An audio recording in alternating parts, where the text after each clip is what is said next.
नमस्कार दोस्तों, अभी हाल ही में चल रहे नीट पेपर के लीक को लेकर यह खबर तो आपने जरूर सुना होगा।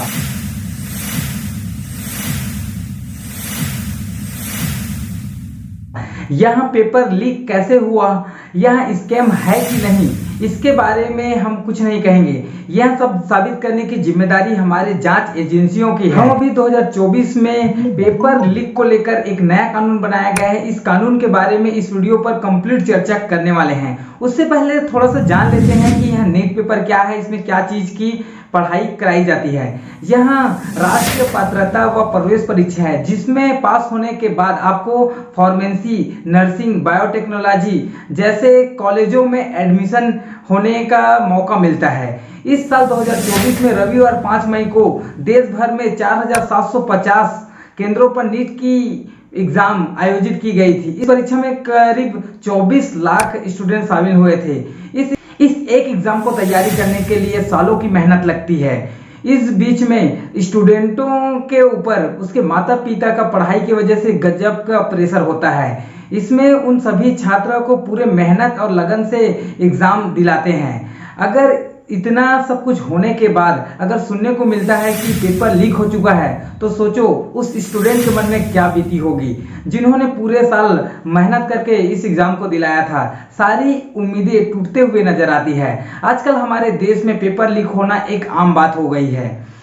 आए दिन आपको किसी न किसी चीज का पेपर लीक होने की खबर आपको जरूर मिलती रही होगी। इस पेपर लीक को रोकने के लिए केंद्र सरकार ने एक नया कानून बनाया है, पब्लिक एग्जामिनेशन एक्ट 2024। चलिए दोस्तों, थोड़ा सा जानने की कोशिश करते हैं कि यह नया कानून क्या है, ऐसे क्यों बनाया गया है।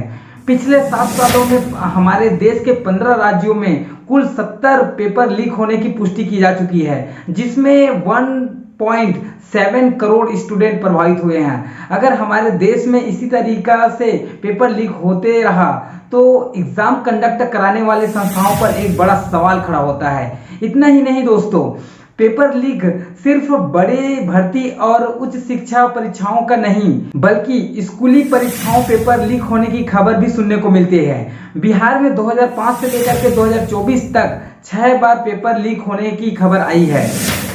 पश्चिम बंगाल में राज्य बोर्ड परीक्षा 7 सालों में कम से कम 10 बार पेपर लीक होने की खबर आई है।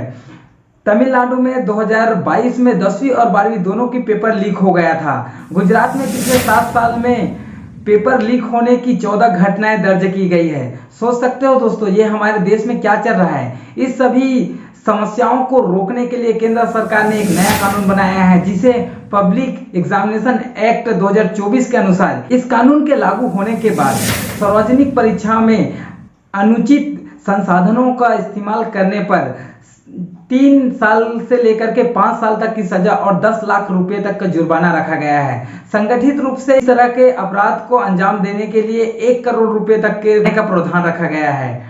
लोक परीक्षा कानून 2024 यानी कि पब्लिक एग्जामिनेशन एक्ट 2024 प्रतियोगिताओं परीक्षाओं में होने वाली गड़बड़ी और कई परीक्षाओं के रद्द होने के बाद फरवरी 2024 में पारित किया गया था। यह कानून संसद में पारित होने के बाद राष्ट्रपति द्रौपदी मुर्मू के मंजूरी दी गई। तो यह था दोस्तों हमारे शिक्षा नीति को लेकर के एक नया कानून बनाया, उसकी पूरी जानकारी। यह वीडियो आपको कैसा लगा हमें कमेंट करके जरूर बताएं, और इसी तरीके का लेटेस्ट नोटिफिकेशन वीडियो पाने के लिए हमारे चैनल को जरूर सब्सक्राइब कर लीजिए। मिलते हैं अगले वीडियो पर अगली जानकारी के साथ। धन्यवाद।